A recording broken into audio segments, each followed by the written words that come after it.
Mas isso lá pelo ano 24 e 25. Agora essa farmácia veio antes um pouco, é onde tinha algum remédio para curar a maleita, que dava muita maleita.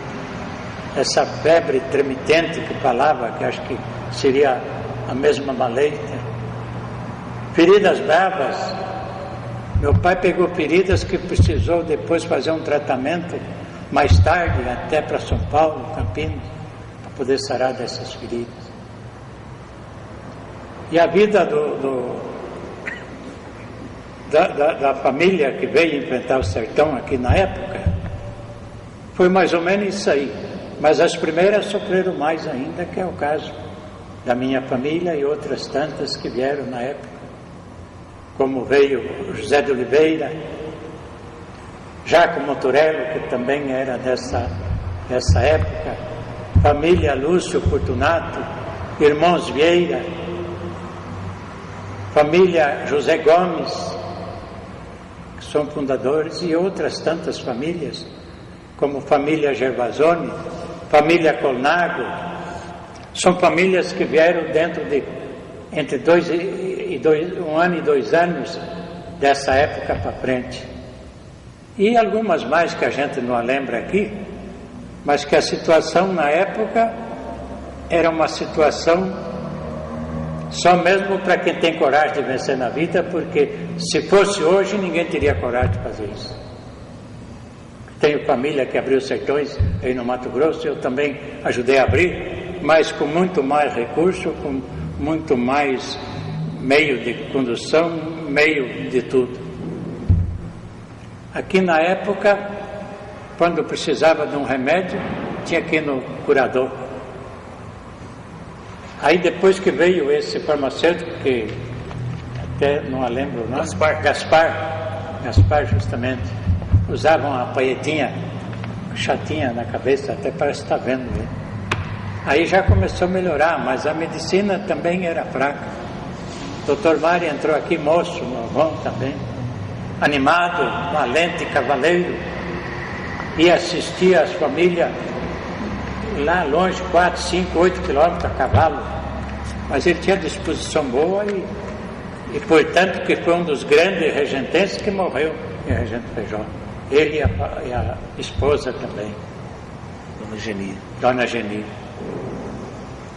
Então esse é um começo da minha família aqui em Regente Feijó.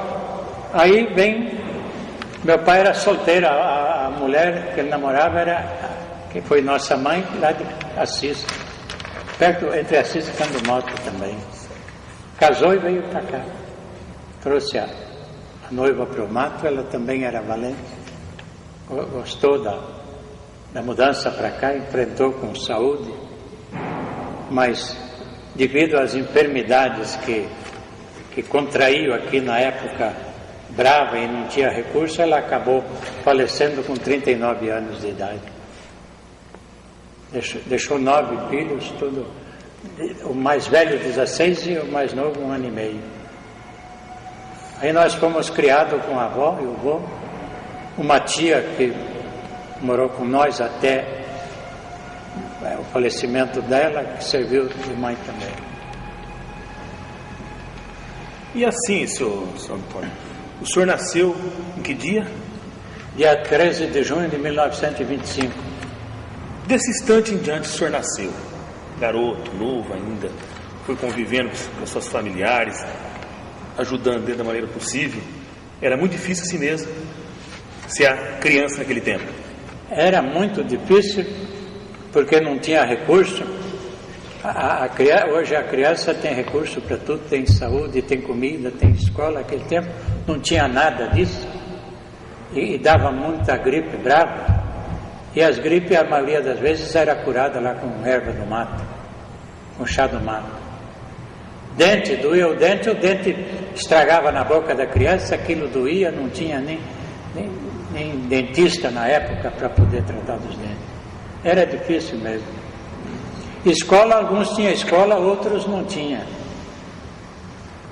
Eu, no meu caso, nunca teve um dia de escola pública na vida, e tenho 9 irmãos, nenhum teve também, e felizmente todos sabe o necessário. Eu sempre fui um pouco mais interessado na leitura, porque o nosso avô era um italiano militar, dos homens que tinha disposição para tudo, graças a Deus, e foi o primeiro professor nosso. E o básico nós aprendemos, e eu estou com 83 anos quase, e estou aprendendo ainda, porque eu gosto de ler, e leio muitas coisas, e ainda acho que eu estou aprendendo alguma coisa. Diante de tantas dificuldades igual essa que o senhor apresentou, principalmente hoje, que a grande dificuldade hoje para uma pessoa sobreviver é o estudo. O senhor não teve estudo, mas ao mesmo tempo o senhor conta histórias. O senhor fez parte da história, mesmo não tendo esse recurso, o senhor teve a sua família, sempre digna, sempre honesta, trabalhadeira, sempre se prosperou graças ao trabalho, sempre pensando no futuro dos seus filhos. Me diga uma coisa, por exemplo, o que vocês faziam na época para sobreviver, em relação a ganhar o seu sustento, a família?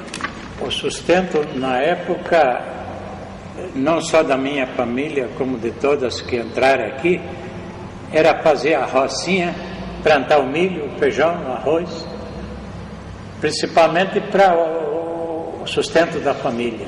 E a sobra vendia barato, porque naquele tempo tudo era relativo, né? Esse foi o começo da vida. E para conseguir essas sementes? Era difícil? Não, a semente, aquele tempo a semente não era como hoje, que temos seleções de semente. O meu pai, para você saber, eu até vou contar uma história baseada no arroz. Ele plantou um arroz Jaguari, 30 anos, a mesma semente. O milho plantava, 20, 25, 30 anos a mesma semente, porque ele era puro, não era híbrido, e ele mantinha, a pessoa selecionava sempre a parte melhor da semente, e a semente era conseguida, por exemplo, a minha família trouxe da Mujana para Candumota, de Candumota para cá, que é a região mais desenvolvida na época, era de Sorocaba para lá, né?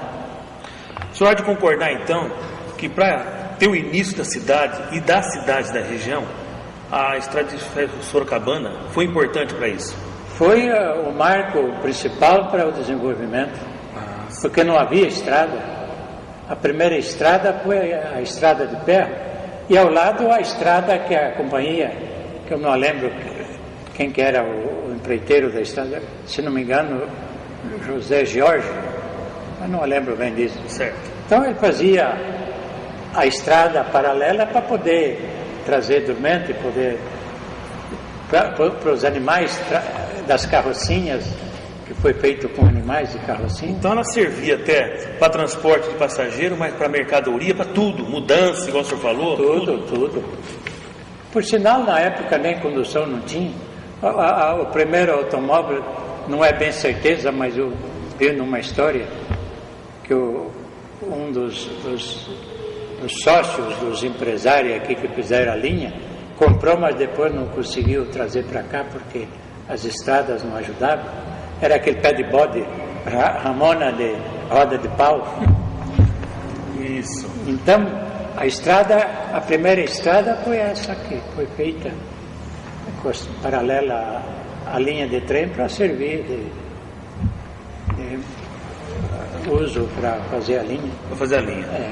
Outra coisa importante também que a gente pôde, na nossa pesquisa, deparar, foi que com a chegada da estrada de ferro, iniciou-se a cidade sede mesmo, através de um loteamento. Parece que quem fez foi a CIA São Paulo Mato Grosso, CIA Aviação São Paulo Mato Grosso. Companhia Aviação São Paulo Mato